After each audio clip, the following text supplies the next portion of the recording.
When you record your games, do they look like real life? Well, in today's video, we're gonna help you accomplish just that.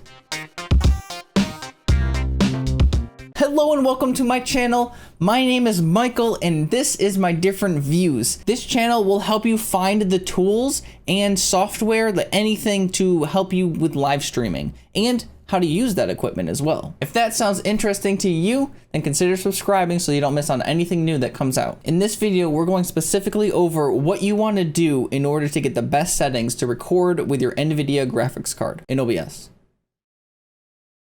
So let's head over to the program because how else am I going to show you?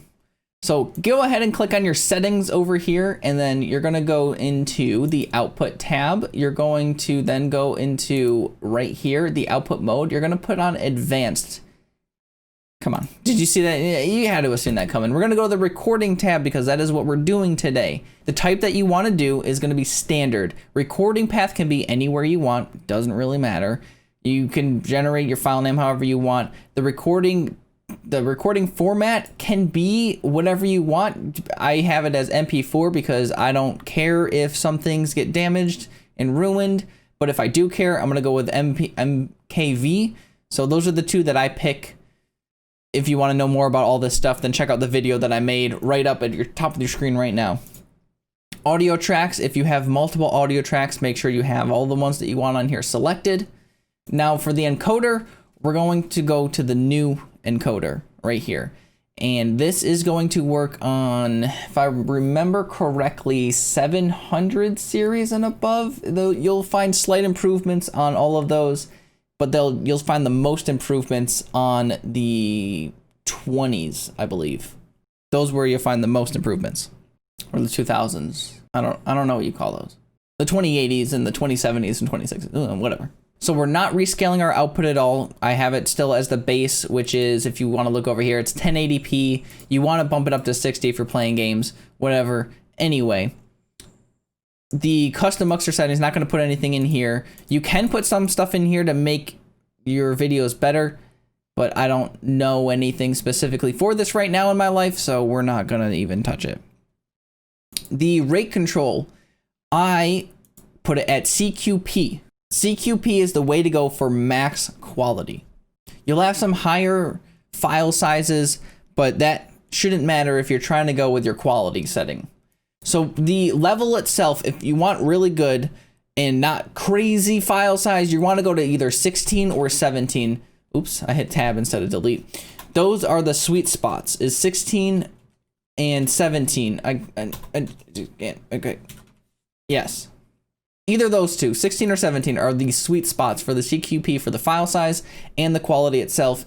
There is a diminishing returns with quality. If you are just posting your clips on YouTube, you don't need absolute lossless quality and 20 gigabyte file sizes for 5 seconds of footage.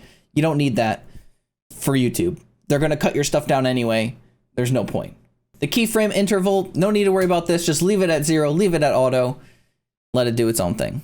Preset quality, well, of course, if we're looking for quality, or preset, we're looking for quality, we want to go max quality here. We want to go high over here. We want to check the look ahead, and we want to check the psycho visual tuning as well. Leave the GPU at 0. You should only be running 1 anyway, and set your max B-frames to 2. So going over back to the video tab, which is what we talked about earlier, we want to set it to our aspect ratio, which mine is 1080.